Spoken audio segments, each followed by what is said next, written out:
ప్రియమైన దేవుని వారులారా, చదువుకున్న లేఖన భాగము అపహాసకుల గురించి కొన్ని మాటలుగా మనము ధ్యానించుకోవాలని రాత్రికాల సమయంలో పరిశుద్ధాత్మ దేవుని ఆలోచనలు. ఈ యొక్క అపహాసకులు అనగా ఎవరు, వారి పట్ల దేవుడికి ఉన్న ప్రణాళిక ఆలోచన ఏ విధంగా ఉందని దేవుడు గ్రంథంలో వాయించినాడు కనుక కొన్ని మాటలు మనము గ్రంథంలో నుండి ఈ యొక్క అపహాసకులుగా ఉన్నటువంటి వారి ఆలోచన విధానము, వారి క్రియలు, వారి పద్ధతులు ఎలా ఉంటాయి, కొన్ని మాటలు మనం ధ్యానించుకున్నాము. అదే మాటగా సామెతల గ్రంథము 1వ అధ్యాయము 22వ వచనము మరొకసారి చదువుకుందామండి. వాక్యం మనం వినేటప్పుడు అపవాది ఈ వాక్యాన్ని ఎత్తుకొని పోకుండా మనము చదువుతున్న లేఖన భాగము విని మనసుంచి పరిశీలించి అర్థం చేసుకుంటే పరిశుద్ధాత్మ దేవుడు సహాయం కూడా చేస్తాడు. మనం విని అర్థం చేసుకోకుండా అటు ఇటుగా ఆలోచన చేసినట్లయితే ఈ వాక్యాన్ని ఎవరు ఎత్తుకొని పోతారో అపవాది గారు ఎత్తుకొని పోతాడు. ఎత్తుకొని పోతే ఇంకా వాక్యము మనలో పనిచేయదు, మనకు జ్ఞప్తికి రాదు, నెమరు వేసుకోలేము, ఇంకేం చేసుకోలేము. దేవుని ఆలోచన తప్పిపోతే, దేవుని ఆలోచన తప్పిపోతే, దేవుని మాట మనం తప్పిపోతే మనం బ్రతికి కూడా ప్రయోజనం లేదు. కనుక చాలా వాక్యం పట్ల, దేవుని మాట పట్ల శ్రద్ధ ఆసక్తి పెట్టినప్పుడే వాక్యం వచ్చును, వాక్యం అర్థమవును. ఆ వాక్యం వచ్చినప్పుడు, అర్థమైనప్పుడు దేవుని కృపను పొందుకుంటాము, ఆయన దీవెన ఆశీర్వాదం కూడాను పొందుకుంటాము. ప్రియులారా, చూడండి, సామెతల గ్రంథం 1వ అధ్యాయం 22వ వచనము మరొకసారి చదువుతున్నాము. ఎట్లనగా జ్ఞానము లేని వారులారా, మీరెన్నాళ్ళు జ్ఞానము లేని వారుగా ఉండకూడదురు. అపహాసకులారా, మీరు ఎన్నాళ్ళు అపహాసము చేయొచ్చు ఆనందింతురు. బుద్ధిహీనులారా, మీరు ఎన్నాళ్ళు జ్ఞానమును అసహించుకుందురు. వీళ్ళందరినీ బట్టి ఉద్దేశిస్తూ పరిశుద్ధాత్మ దేవుడు వ్రాయిస్తున్నటువంటి మాటలు ప్రియుల. అలాగే 23వ వచనము, నా గద్దింపు విని, ఏంటంట, ఆయన ఒక గట్టిగా గద్దిస్తున్నాడు వాక్యంతో, ఆయన నోటి వాక్కుతో. ఆయన పలుకుతేనే అవునుగాక అంటే కలుగుతూ ఉన్నాయి. ఆయన గద్దిస్తే ఎంతో ప్రేమ ఉండబట్టి గద్దిస్తాడు. దేవుడు చాలా ప్రేమ ఉండబట్టి మనుషులను గద్దించి సృష్టికర్త వైపు తిప్పుకుంటాడు. ఆయన అవతలమైతే నిన్ను చాలా విధాలుగా చెక్కి చెక్కి చెక్కి చెక్కి మంచి పనిముట్టుగా తయారు చేసుకుంటాడు ఆయన. దేవుడు యేసుక్రీస్తు ప్రభువు. కనుక ఈ గద్దింపుకు ఎవరైతే లోబడతారో, ఆయన శిక్షకు ఎవరైతే లోబడతారో, ఆయనను ఎవరైతే ప్రేమిస్తారో, వాక్యాన్ని ఎవరైతే ప్రేమిస్తారో వారికి వాక్యం వస్తుంది, జ్ఞానం వస్తుంది, వినయం వస్తుంది, విధేయత వస్తుంది, లోకంలో చక్కగా బ్రతకగలుగుతారు, పరలోక రాజ్యంలో ఇంకా చక్కగా దేవుని ద్వారా ఆయన వరాల్ని పొందుకొని, అనగా రక్షణ పొందుకొని నీతిమంతులుగా, యథార్థవంతులుగా, భాగ్యవంతులుగా ఆయన ఎదుట మనం ఉండగలుగుతాం. అక్కడ అంత బాగా ఉండాలనే ఇక్కడ మనకు పాఠాలు నేర్పుతాడు దేవుడు. కనుక దేవుడు చెప్తున్నాడు, నా గద్దింపు విని తిరుగుడి, ఆలకించండి, నా ఆత్మను నీ మీద కుమ్మరించుదును. ఆలకించండి, వినండి, చెవి పెట్టండి. దేవుడు ఒక గొప్ప మాట అంటాడు బైబిల్ గ్రంథంలో, చెవి గలవాడు వినుడుగాక. అందరికీ చెవులు ఉన్నాయి, కానీ కొన్ని చెవులు అవి లెక్క చేయవు. అందుకే దేవుడు చెవి గలవాడు వినుడుగాక అంటాడు. చెవులు అందరికీ ఉంటాయి. పరలోక రాజ్యానికి కొందరే వస్తున్నారు, ఆ ఇరుకుదారానికి కొందరే ఇష్టపడుతున్నారు. అందరూ ఈ లోకమనే, ఈ రంగురంగుల లోకం వైపుకే, ఎక్కువ విశాలమైన లోకానికే ఆశ కలిగి ఉన్నారు. దేవుడు చెప్పినాడు, దేవుని ద్వారము ఇరుకుగా సంకుచితమైంది, చిన్న ద్వారంగా ఉంది, అక్కడికి వచ్చి వారు కొంతమంది అని దేవుడు చెప్పేసినాడు ఆల్రెడీ, భవిష్యత్తు అంతా కూడా. కనుక ఈయన వాక్యము ఇరుకుగా ఉంటుంది, ద్వారం అయితే ఇరుకుగా ఉంటుంది. ఆయన హృదయము, ఆయన ప్రేమ చాలా విశాలంగా ఉంటుంది ప్రియుల. అందుకే నా గద్దింపు విని తిరుగుడి, ఆలకించుడి, నా ఆత్మను మీ మీద కుమ్మరించుదును, నా ఉపదేశము మీకు తెలిపెదను, నా ఆలోచన విధానం మీకు చెప్తాను. అప్పుడు మీరు క్రమంగా బ్రతకగలరు, నీతిగా బ్రతకగలరు, యథార్థంగా బ్రతకగలరు. ఆయన ఆలోచన విధానం తెలిస్తే మనకు భయం వస్తుంది. ఇంత గొప్ప దేవుడా, ఎంత నమ్మకమైన వాడా, ఎంత యథార్థ హృదయుడా దేవుడు, ఎంత ఉత్తమం కలిగిన దేవుడా అని ఆయన భక్తులను చూసినప్పుడు కానీ, ఆయన ప్రవక్తలు జయం పొందుకున్నప్పుడు కానీ, విజయం పొందుకున్నప్పుడు కానీ, వారు కష్టాలను కూడా దేవుని వదలకుండా బ్రతుకుతున్న ఆ తీరును బట్టి కానీ మనకు జ్ఞానము కలుగుతుంది ప్రియుల. అందుకంట జ్ఞానం లేని వారులారా, అలాగే అపహాసకులారా, అపహాసము చేయుచు ఆనందించు వారులారా, బుద్ధిహీనులారా, ఎన్నాళ్ళు జ్ఞానమును అసహించుకుందురు. ఎంతోమంది దేవుని వాక్యం వింటూ ఉంటారు, అసహించుకున్నట్టుగానే ఉంటారు, వింటారంట, ఈ చెవిని వదిలిపెడతారంటారు. అందుకే దేవుడు చెవి గలవాడు వినును గాక, వినే చెవి, గ్రహించే మనసు ఇవ్వమని ప్రార్థన చేస్తూ ఉంటాం. అప్పుడప్పుడు భక్తులు కానీ, ప్రార్థన పరులు కానీ ఏమని చేస్తారు? వినే చెవి, గ్రహించే మనసు ఇవ్వు ప్రభువా అని ప్రార్థిస్తూ ఉంటారు. చెవులు ఉన్నాయి, అందరికీ చెవులు ఉన్నాయి. చెవి గలవాడు వినునుగా కానీ దేవుడు అన్న మాట శ్రద్ధ పెట్టమని, ఆలోచన చేయమని. సృష్టికర్త దేవుడు ఎంత బలమైన దేవుడు, శక్తి కలిగిన దేవుడు, మహా అద్భుత కార్యములు చేయగలిగిన దేవుడు. ఆయనకు అసాధ్యమైనది ఏదన్నా ఉందా అని ఆలోచన చేస్తే ఆయనకు అసాధ్యమైనది ఏదీ లేదు. ఒకనొక సమయంలో యేసుక్రీస్తు ప్రభు వారు ఒక గొప్ప ప్రసంగం చెప్తూ ఉంటే అక్కడ ఉన్నటువంటి వారు జనులు కేకలు వేస్తూ ఉన్నారు. కొంతమందికి ఆ కేకలు నచ్చలేదు. నచ్చినప్పుడు వారు ఏమన్నారు యేసు ప్రభువుతో, నీ శిష్యులు లేక నీ జనులు, నీ పిల్లలు విపరీతమైన కేకలు వేస్తున్నారు, నువ్వు ఏం చెప్తున్నావో ఏమో మాకు తెలియదు కానీ విపరీతమైన కేకలు వేస్తున్నారు, ఆ కేకలను ఆపమని చెప్పండి అన్నప్పుడు ప్రభు అంటాడు, వారు ఆపితే, నా శిష్యులు కానీ, నా పిల్లలు కానీ, నా జనులు కానీ ఆ కేకలు ఆపితే ఈ రాళ్ళు కేకలు వేస్తాయి అన్నాడు ప్రభు. అక్కడున్న రాళ్ళు కేకలు వేస్తాయంట. ప్రభు శక్తి అలాంటిది. ఆయన నిజమైన సత్యమైన ఆలోచనలు అలాంటివి ప్రియుల. రాళ్ళు కూడా కేకలేస్తాయి, మాట్లాడగలుగుతాయి. కనుక అంత శక్తి సామర్థ్యం గల బలసూరుడు మన యేసుక్రీస్తు ప్రభువారు ప్రియుల. కనుక ఇక్కడ అపహాస్యము చేయుచు ఆనందింతు వారలారా అంటూ దేవుడు సంబోధిస్తూ వచ్చినాడు ప్రియుల. అపహాస్యము చేయుచు ఆనందింతురు. ఎంతకాలం మీరు జ్ఞానం లేక అపహాసించుకుందురు. ఈ అపహాస్యులనే మనము ఈ అపహాస్యకులు ఎలా ఉంటారు అనేది కొన్ని మాటలు మనం ఇంకా గ్రంథంలో పరిశీలిద్దాం, ధ్యానిద్దాం తీరారా. 2వ పేతురు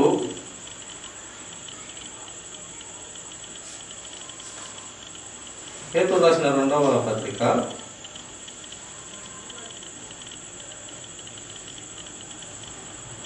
3వ అధ్యాయము 3వ వచనం మనం చదువు.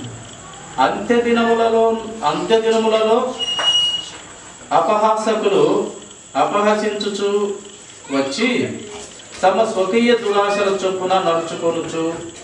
ఈ యొక్క అపహాసకులంట అంత్యదినములో ప్రభు వచ్చే సమయంలో కూడా ఈ అపహాస్యం, ఈ హేళన, ఈ పలికమైన ఆలోచనలు కలిగి అపహాసం చేస్తూ ఉంటారంట. అంటే ప్రతి మాటకు హేళన చేస్తూ ఉంటారు, ప్రతి మాటకు నవ్వుల పాలు చేస్తూ ఉంటారు. ఒక విషయం, అది ఏ విషయం అన్నా కానీ వారిలో ఒక శాంతి, సమాధానము, ఒక నమ్మకత్వము, ఒక మనిషిని సంతోషపరిచే ఆలోచన ఉండదంట. ఎప్పుడు హేళనే.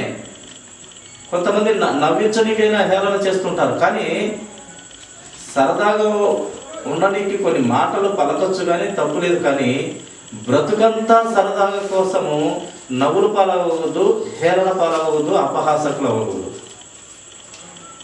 సంతోషంగా ఉండొచ్చు కొన్ని మాటలతో, బ్రతికినన్నాళ్ళు అదే అపహాస్యంగా ఉండకూడదు అనేది దేవుని వాక్యం మనకు వివరిస్తుంది. కనుక ఈ యొక్క అపహాసకులు అంత్యదినములో కూడా అపహాసకులుగా అపహసించుతూ వచ్చి తమ స్వకీయ దురాశల చొప్పున నడుచుకుంటూ ఉంటారు ఈ అపహాసకులు.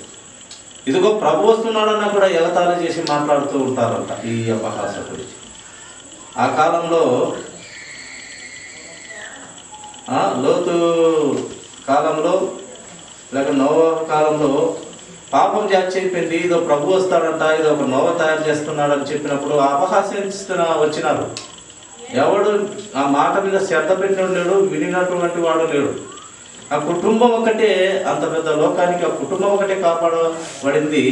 ఆ ఒక్క కుటుంబమే నీతిమంతుడిగా దేవుడు తీర్చి ఆ కుటుంబాన్ని మాత్రమే రక్షించి మిగతా వాళ్ళందరినీ చంపేసినాడు. దేవుడు నొచ్చుకున్నాడంట హృదయంలో, వారి పాపపు చేష్టలను బట్టి హృదయంలో నొచ్చుకున్నాడంట ఆయన. ఇంకా 7 రోజుల్లో దేవుడు చెప్పిన మాట నెరవేరిపోతుంది, మీరు సస్తారు, ఇది ఒక ఓడ తయారు చేసినాను, ఇన్ని సంవత్సరాల నుంచి కష్టపడి దిగ్గులకి రాండి. 7 రోజుల్లో కూడా వర్షం పడి వర్షం ద్వారా జనులు చంపబోతున్నాడని చెప్పినా కూడా 7 రోజుల్లో చెప్పినా కూడా వాళ్ళు ఇంకా పెళ్ళిళ్ళు చేసుకుంటూ ఇచ్చుకుంటూ సంతోషము, తాగుడు, జూసము, ఇదేమి వ్యభిచారము అన్నిటితో వాళ్ళు మారరాయారు. క్రీస్తు సేవకు నీ దగ్గరికి రాలేకపోయిరాయి. చివరికి వాళ్ళు అంతమైపోయింది. అదే ఇక్కడ మాట్లాడుతున్నాడు. అంత్య దినములలో ప్రభు వస్తు దినంలో కూడా ఎగతాళి చేస్తారంట, నవ్వులు పాలే చేస్తారంట, అపహాస్యం చేస్తారంట. వచ్చే సమయంలో కూడా ఇలా ఉంటారంట. ఈ అపహాసుల లక్షణాలు చూడండి.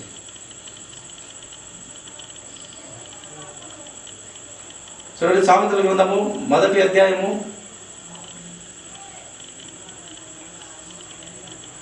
1వ అధ్యాయము 24-25 మాట చదువుకున్నామండి. నేను పిలవగా మీరు వినకపోతిరి, నా చేయి చాపగా ఎవరునూ లక్ష్య పెట్టకపోతిరి, నేను చెప్పిన బోధ ఏపోతిరి. చూడండి, దేవుడు ఎంత చక్కనైన మనుషులకు ఎంత చెప్పినా వినని పిల్లలుగా ఉన్నాడని ఎంత బాధపడుతూ ఉన్నాడు దేవుడు. చూడండి మాటలో, నేను పిలవగా మీరు వినకపోతే. ఆయనంట యేసుక్రీస్తు ప్రభువారు ఆకాశం నుండి ఎక్కడున్నారో ఒక్కడన్నా బైబిల్ చదివేవాడు, ఎక్కడ ఉన్నారో ఒక్కడన్నా నీతి గురించి ఆలోచన చేసేవాడు, ఎక్కడున్నారో ఒక్కడన్నా యథార్థత గురించి ఆలోచన చేసి బ్రతుకును మార్చుకొని దిద్దుకొని క్రమమైన బ్రతుకులో బతుకుతాడని ఎవడన్నా ఆలోచన కలిగి ఉన్నాడని ఆకాశం నుండి 2 చేతులు చాస్తూ చూస్తూ ఉంటాడంట. ఎవడన్నా ఒక సత్యం తెలుసుకొని బైబిల్ అన్న చదువుతున్నాడా, ఒక నీతిగా ప్రవర్తిస్తున్నాడా, ఒక యథార్థంగా ఉంటున్నాడా, ఒక చెడుతనమును అసహించుకొని బ్రతుకుతున్నాడా అని ఆయన దినమంతా చేతులు చాస్తూ చూస్తూ ఉంటాడంట ఆకాశం నుండి. ఆయన అదే ఇక్కడ కూడా వాయిస్తూ వచ్చినాడు. నేను పిలవగా మీరు వినకపోతిరి. పిలుస్తున్నాడు, చెప్తున్నాడు, వినకపోతిరి. నా చేయి చాపగా, అదే ఆకాశం నుండి 2 చేతులు చాచుతూ చూస్తూ ఉన్నాను.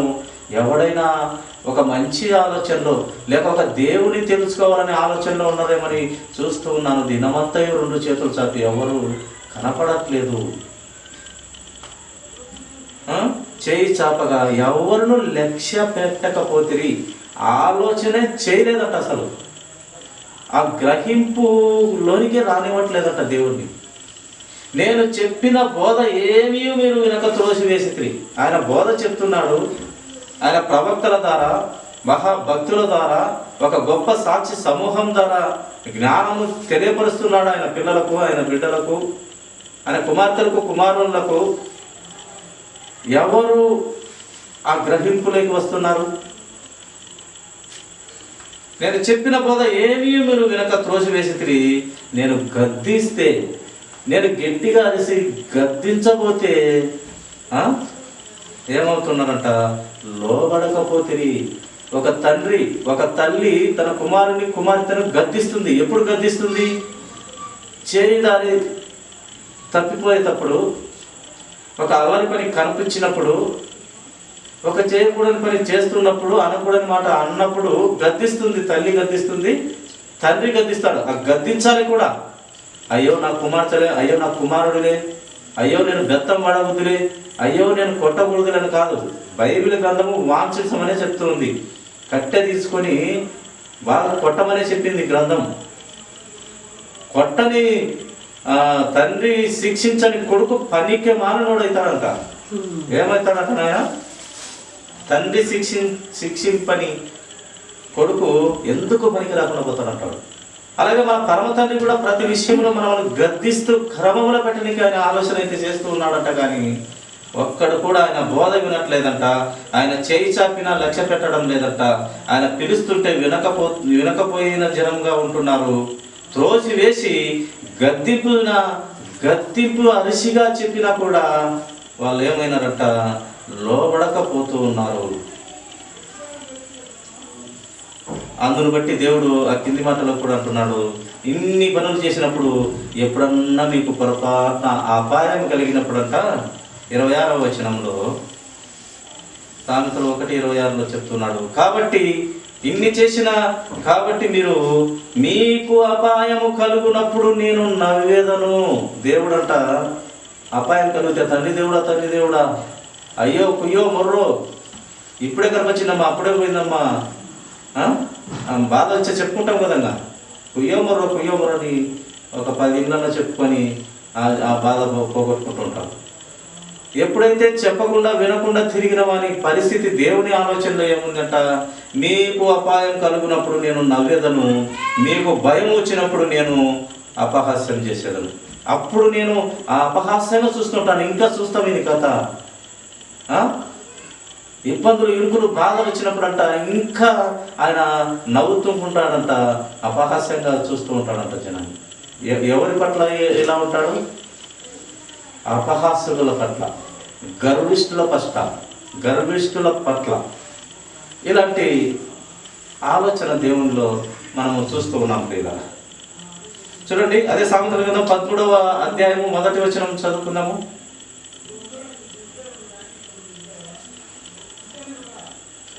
తండ్రి శిక్షించిన కుమారుడు జ్ఞానము గలవాడగును. ఏమవుతాడంట? తండ్రి శిక్షిస్తే అది మన పరమ తండ్రి కావచ్చు, మన యేసుక్రీస్తు ప్రభు వారి కావచ్చు, మన పరమ తండ్రి ఇద్దరు కుమారులు అయినటువంటి క్రీస్తు ప్రభు వారు కావచ్చు, పరిశుద్ధ ఆత్మదేవుడు కావచ్చు, లేక తన ఒక కుటుంబంలో తల్లిదండ్రి కావచ్చు. శిక్షిస్తే ఆ కుమారుడు కానీ లేక ఆ కుమార్తె కానీ జ్ఞానము గలవాడగును. అపహాసకునికి గద్దింపు, అపహాసకుని కూడా ఏదన్నా శిక్ష వేస్తే వాడంట ఆ గద్దింపుకు లోబడడంట. వాడు పనికిమాలుడు, వాడే అపహాసకుడు.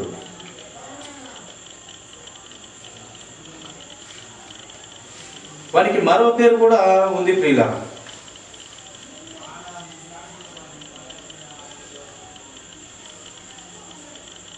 చూడండి, అదే సామెతల గ్రంథం 21:24 ఈ యొక్క అపహాసకునికి మరి ఒక పనికిమాల పేరు కూడా ఉంది.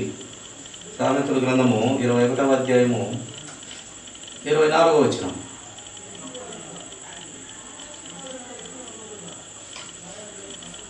అహంకారి అయిన గర్విష్ఠునికి, ఈ అహంకారి అంటే దేవునికి హేయులు, దేవునికి ఇష్టం ఉండదు.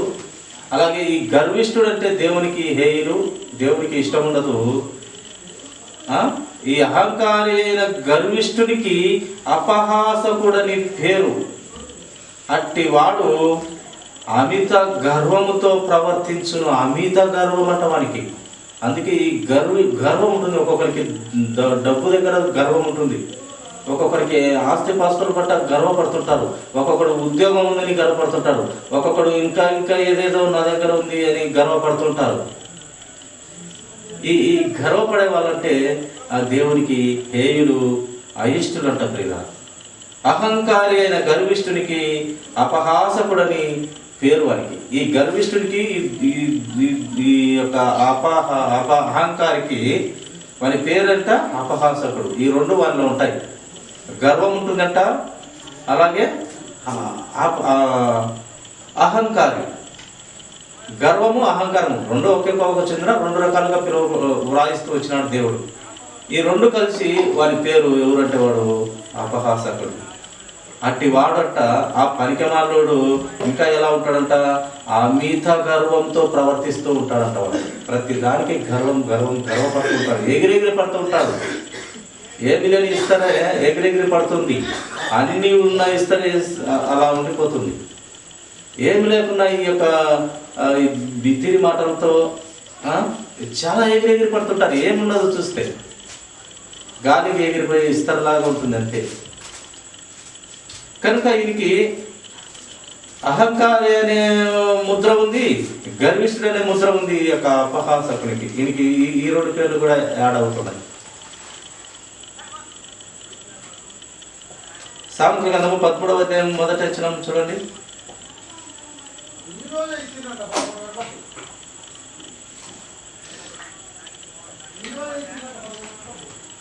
సామెతల గ్రంథము ఈ మాట చదువుకున్నాము, 15వ అధ్యాయం 12వ వచనం.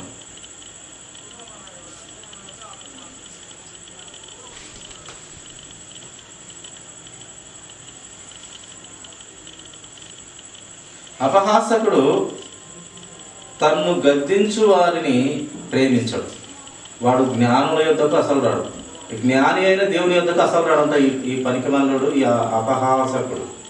వారి పొరపాటున దేవుని వాక్యంతో కానీ లేక దేవుడే కానీ గద్దించినా ఆ గద్దించిన మనిషిని ప్రేమించడంట. ఒక మంచి స్నేహితుడు గాయం చేసైనా మేలు చేస్తాడంట. ఆ మంచి స్నేహితుడు ఎవరో కాదు, మన మన మన పరమ తండ్రి కావచ్చు, యేసుక్రీస్తు ప్రభువు కావచ్చు, పరిశుద్ధాత్మ దేవుడు కావచ్చు. వీరిని మించిన మనల్ని గద్దించే, మనల్ని ప్రేమించే వారు ఎవరున్నారు ఈ లోకంలో? ఆ లోకంలో ఉన్న దేవుడు కన్నా ఎక్కువ ప్రేమించే వాళ్ళు ఈ లోకంలో ఎవరు లేరు. అటువంటి దేవుడే వచ్చి గద్దించినా ఈడంట ఆ గద్దించిన దేవుణ్ణి కానీ లేక స్నేహితుడిని కానీ లేక మేలు కోరి నీ దగ్గరికి వచ్చి ఇది గద్దింపు, ఈ ఆలోచన విధానం నేను ఉండకొద్దురా చిన్నోడా లేక పెద్దోడా అని చెప్పినప్పుడు ఆ గద్దింపుకు వాడు లోపడాలంట. పోరా, మాకన్నీ తెలుసు, నువ్వు చెప్పేదండి కొత్తగా అన్నట్టుగా ఉంటుందంట వాడు ఎవరు. అసలు చెప్పినోని ప్రేమించడంట ప్రియుల. ఇంకా ఏంటంట, జ్ఞానుల యొద్దకు, జ్ఞానమున్న వారి దగ్గర అసలు రాడంటాడు. ఆ జ్ఞానమున్న వాళ్ళు ముందు ఎదిరిస్తూ ఉంటాడంట. ఒక మనిషి ఏదో ఒక విషయం చెప్పినాడు, ఆలోచన చేస్తాం కరెక్టా కాదా అనేది కూడా వానికి నచ్చదు, గిట్టదట ప్రేమ. అలా ఉంటుంది ఈ యొక్క అపహాసకుని బుద్ధి. గద్దించినా కూడా గద్దించినవన్నీ ప్రేమించలేని దరిద్రుడు.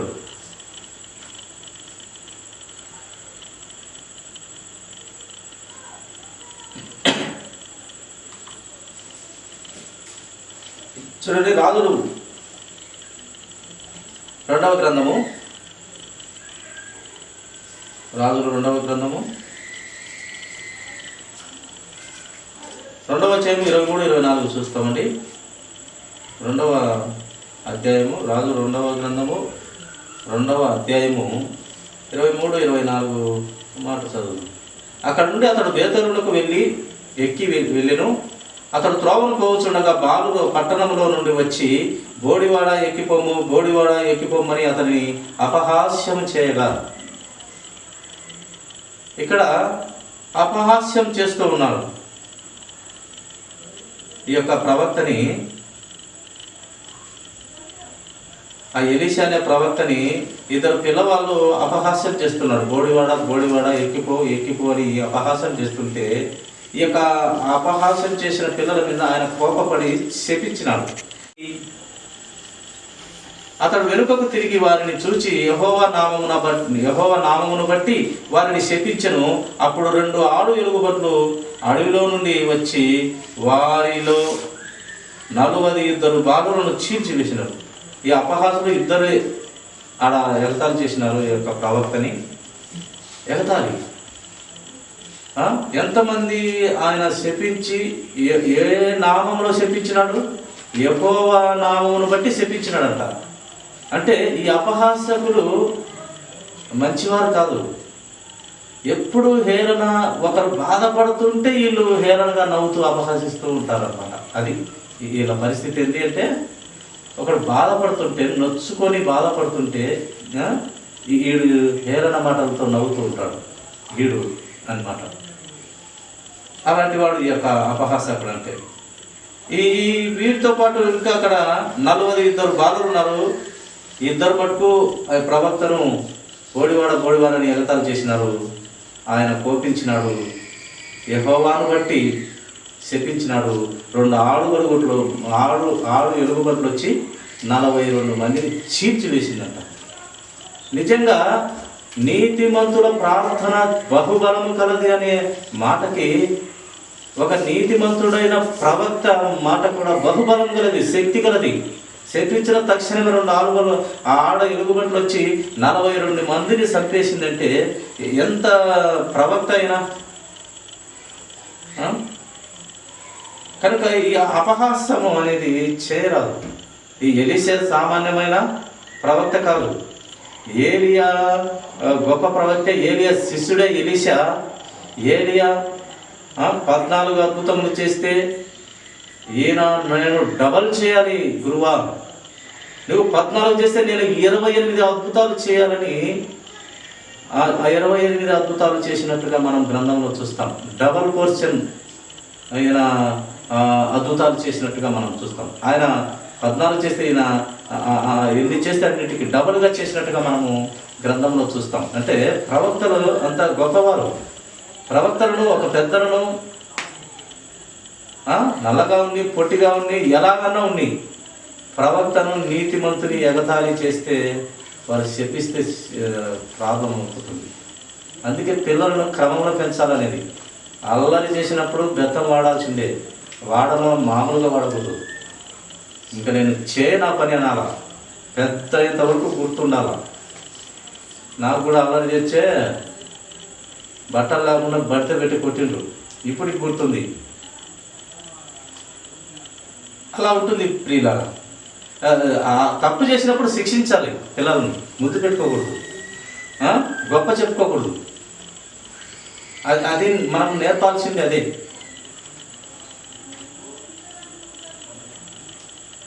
చూడండి, సామెతలు 24వ అధ్యాయము ముగించుకుందాము.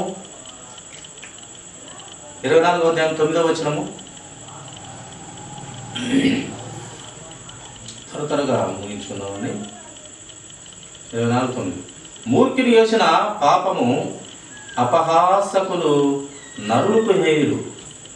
దేవునికే కాదు, ఈ అపహాసకులు మనుషులకు కూడా హేయులు. ఎవరు వీళ్ళు? మూర్ఖులు.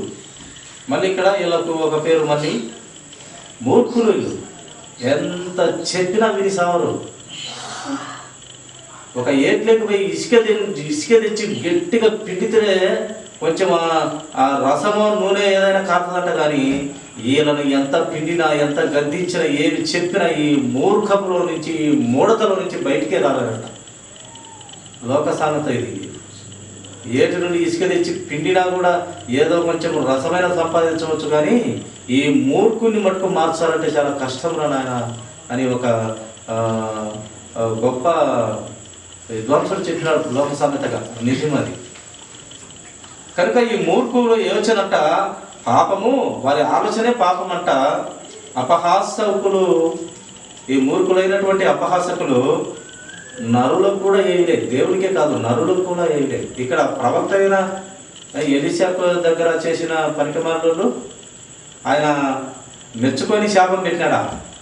వారి మీద కోపపడి శాపం పెట్టినాడు. ప్రభు నామమును బట్టి శాపం పెడితే శాపం అక్కడ ఫలించింది. అంటే ప్రతి చిన్నదానికి, ప్రతి దానికి జీవితం అంతా నవ్వులు పాలు ఉండకూడదు. సరదాగా కాసేపు ఒక వ్యక్తిని సరదాగా నవ్వు కోసము ఒక మాట 2 మాట అనొచ్చు, కానీ జీవితం అంతా అంటే అది తప్పు అవుతుంది, పాపం అవుతుంది కూడా అని లేఖనం తెలియపరుస్తూ ఉంది ప్రియ.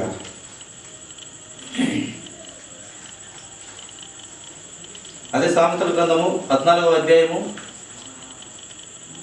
చూడండి, ఒక మనిషి, ఒక మూర్ఖపు మనిషి లేక ఒక అపహాస్యకుల మనస్తత్వం గురించి దేవుడు చాలా విషయాలు గ్రంథంలో వ్రాయించి ఉన్నాడు కదా. సామెతల గ్రంథము 14వ అధ్యాయము 6వ వచనము చదువుకున్నాం మాట. అపహాసకుడు జ్ఞానం వెతుకుట వ్యర్థము, తెలివి గలవానికి జ్ఞానము సులభము. అందుకే కదా ఇందాక ఏటిలో పోయి ఇంత ఇసుక తెచ్చి పిండినా దాని నుండి నూనె తీయచ్చంట, కానీ వానిలో మంచి ఆలోచన పుట్టినం ఎవరి తరం కాదంట. దేవుడే చెప్తున్నటువంటి మాట, ఆ దేవుడే చెప్తున్నటువంటి రాయించిన మాట చూడండి, వినండి.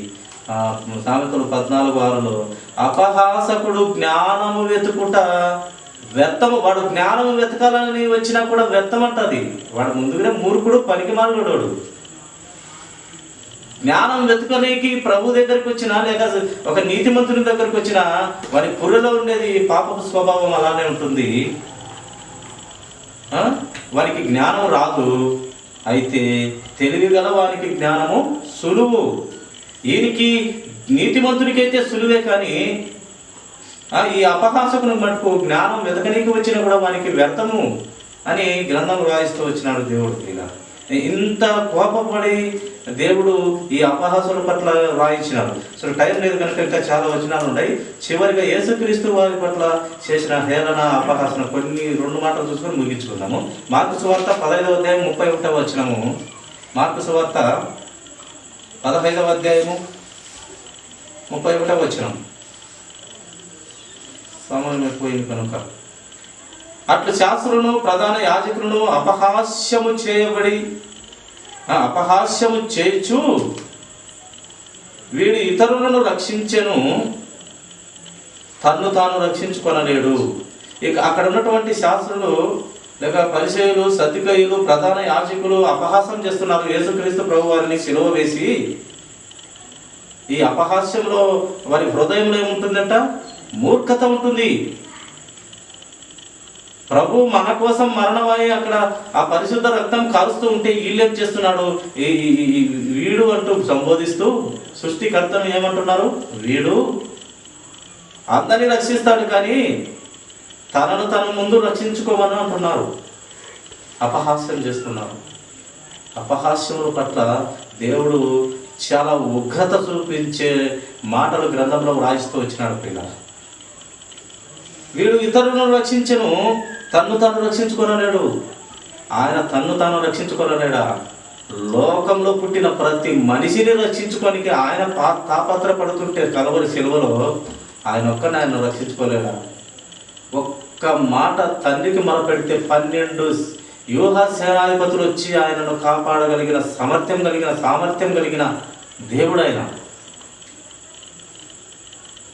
అక్కడ ఉన్న వారిని అందరినీ చంపేసి ఆయనను పరలోక రాజ్యం తీసుకోగలిగిన సామర్థ్యం కలిగిన దేవుడు ఎందుకు అక్కడ ఆయన తన్ను తానుగా బలి అయినాడు? మన అందరి పాపాలు తీనికి కదా అని ఈ మూర్ఖులకు, ఈ అపహాసకులకు తెలియలేదు. ఇలా ఉంటుంది ఈ మూర్ఖపు అపహాసకులు ఆలోచన విధానం ప్రియులారా. అందుకే దేవుడు చాలా వచనాలతో వారితో జాగ్రత్త అంటూ హెచ్చరిస్తూ వస్తున్నాడు. చూడండి, అపోస్తల కార్యములు 15వ అధ్యాయం 32వ వచనం, చివరి మాట. అపోస్తల కార్యములు 17వ అధ్యాయము 32వ వచనం మాట చదువుకొని ముగించుకున్నాము. మృతుల పునరుత్థానమును గూర్చి వారు వినినప్పుడు కొందరు అపహాస్యము చేసిరి, మరికొందరు దీని గూర్చి నీవు చెప్పున్నది ఇంకొకసారి విందుమని చెప్పేది. కొందరైతే అయ్యా మాకు అర్థం కాలేదు నువ్వు చెప్పేది. ఆయన ఏం చెప్పినాడంటే యేసుక్రీస్తు ప్రభు వారట మృతుల పునరుత్థానం అనగా చనిపోయిన వారు లేస్తారు నాయన అంటూ ఒక బోధ చేస్తూ వచ్చినాడు అక్కడ ఉన్నటువంటి జనాలకు యేసుక్రీస్తు ప్రభు వారు. కొందరికి అర్థం కాక ప్రభువా మరొకసారి చెప్పు అన్నారు. వాళ్ళు మంచివారే. ఇంకొకరు ఉన్నారు కదా వీళ్ళు అపహాసకులు, మూర్ఖులు, వీరికి పేర్లు కూడా పనికిమాలిన పేర్లు దేవుడు పెట్టినది. ఇదంతా అపవాదానికన్నా ఇంకా భ్రష్టుడు ఈ యొక్క అపహాసకులు. మృతుల పునరుత్థానమును గూర్చి వారు వినినప్పుడు వింటా ఉన్నారు. కొంతమంది వాళ్ళలో అపహాసకులు ఉన్నారు, వాళ్ళలో కొంచెం మంచి వాళ్ళు ఉన్నారు. మంచివారైతే ప్రభువా అర్థం కాలేదు మరొకసారి చెప్పు అన్నారు. ఈ మూర్ఖులైనటువంటి అపహాసకులు ఏమన్నారు? హేళన చేసినారు ప్రియుల, అపహాస్యం చేసినారు దేవుణ్ణి. అలాగుండగా పౌలు వారి మధ్య నుండి వెళ్ళిపోయాను, అపహాస్యం చేస్తుంటే ఆయన వెళ్ళిపోయినట్టుగా మనం చూస్తాం. ఇది పౌలు గారు చెప్తున్నటువంటి సందర్భంగా మృతుల పునరుత్థానం గురించి చెప్తూ ఉంటే అపహాస్యంగా మాట్లాడుతున్నారు కొందరు అర్థం కాక మరొక సూరి చెప్పండి అంటూ చెప్తూ వచ్చినారు. కనుక ప్రియ సహోదరుల, ఇంకా లేఖనాలు అయితే ఉన్నాయి కానీ ఇంకా సమయమైన కనుక ముగించుకున్నాము. ఈ అపహాసకుల పట్ల దేవుని ఆలోచన చాలా ఉగ్రత కలిగి ఉన్నాడు ప్రియ. ఎందుకంటే వారికి మారే స్వభావం అస్సలే ఉండదట. వారు జ్ఞానాన్ని వెతికినా కూడా, వారికి జ్ఞానము వెతికినా వచ్చినా కూడా వచ్చిన జ్ఞానము వ్యర్థము అని రాయించినాడు దేవుడు. కనుక మనము మూర్ఖపు స్వభావంలో ఉండకుండా, అపహాసకులుగా ఉండకుండా మనము జాగ్రత్త పడాలి ప్రియ. ప్రతి ఒక్కరిలో స్వభావం ఉంటుంది. క్రీస్తుని బట్టి మార్పు కలిగిన వారు మార్చుకుంటాం. అందరిలో పాప స్వభావం ఉండేది ఎవరు నీతిమంతులు లేడు, ఒక్కడు లేడు. అందరం అపహాస స్వభావంలోనే, పనికిమాలను, దుష్టులు, నరహంతులు, అందరం ఆలోచన కలిగిన వారమే. కానీ దేవుని వాక్యాన్ని బట్టి, ఆయన చేసిన మేలును బట్టి, ఆయన ఈ లోకానికి సృష్టికర్త అయ్యుండి ప్రాణం పెట్టి మనమును పరిశుద్ధపరిచి పాపము తీసివేసి పరలోకానికి రాజ్యానికి చేర్చుకొని ఇక్కడ మనం ఉంటే మనము అపహాస్యంగా మాట్లాడకూడదు, తెలివి తక్కువగా మాట్లాడకూడదు అనేది ఈ యొక్క తెలివి తక్కువ వారి గురించి, అపహాసకుల గురించి ప్రభువు చాలా విషయాలు గ్రంథంలో పొందుపరిచినాడు. కనుక అట్టి స్థితిలో మనం లేకున్నలాగున, వాక్యంతో కట్టబడులాగున, దిద్దబడులాగున, వాక్యం నేర్చుకున్న దాని ప్రకారం బ్రతుకులాగున, విన్నదాన్ని విడిచిపెట్టే గుంపులు లేక విన్నదాని ప్రకారం నడుచుకునే బిడ్డలముగా, ఆయన వాక్యాన్ని ప్రేమించి వాక్యం ప్రకారం బ్రతికే బిడ్డలముగా ఉండాలని కోరుకుంటూ మనం ఆయనను ప్రార్థనలో అడుగుతూ ఆయన కృపను పొందుకొని, ఆయన ఇచ్చిన వరాలు పొందుకొని దీవించబడుతూ ఆశీర్వదింతూ ముందుకెళ్లాలని దేవుడు కోరుతున్నాడు. కనుక అట్టి స్థితిలో మనం ఎదుగుదాము. అటుదైన జ్ఞానబుద్ధి వివేచనలో దేవుడు అందరికీ దయచేయను కాక. ఈ కొద్ది మాటలు దేవుడు దీవించును కాక. తలవంచినట్లయితే చిన్న ప్రార్థన. మహాప్రేమ కలిగిన పరిశుద్ధులు తండ్రి, స్తోత్రాలు ఆయన. కొద్ది మాటలు మాత్రం ఈ యొక్క అపహాసకుల గురించి తండ్రి మాట్లాడారు. వందనాలు ఆయన. అవును తండ్రి, క్రీస్తును కూడా తండ్రి అపహసించి తండ్రి వస్త్రములు కూడా తీసివేసి వాటిని తండ్రి చీట్లు వేసి పంచుకున్నారు. పునరుత్థానం గురించి మాట్లాడుతుంటే అపహసించిన ఈ యొక్క మూర్ఖులు తండ్రి. అవును తండ్రి, ఈ యొక్క మూర్ఖత్వము, అహంకారము ఉన్న వారికి అపహాస్యముతో వారు ఎప్పుడు అపహాస్యంతో ఆనందిస్తూ ఉంటారంట ప్రభు. అట్టి వారిలో నుండి తండ్రి మమ్మల్ని ప్రత్యేకపరచండి నాయనా.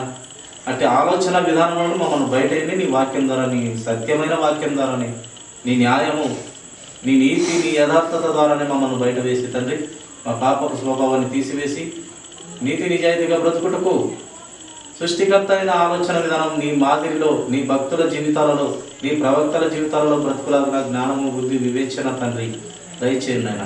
ఎంతైనా తండ్రి మేము బలహీనమైన, బుద్ధిహీనమైన, పనికిమాలిన, మూర్ఖపు స్వభావమైనటువంటి అపహాసకుల వంటి వారిమే నాయన. కానీ తండ్రి నీ వాక్యం మమ్మల్ని నీతిమంతులను చేయను, నీ వాక్యం మమ్మల్ని పరిశుద్ధులను చేయను, నీ వాక్యం మమ్మల్ని సత్యములో నడిపించును, నీ వాక్యము సర్వసత్యమైన క్రీస్తులో ఆయన సారూప్యత వచ్చులాగా చేయను. కనుక అట్టి వాక్యానికి విలువిచ్చే బ్రతికే బిడ్డలుగా మమ్మల్ని దీవించి ఆశీర్వదించమని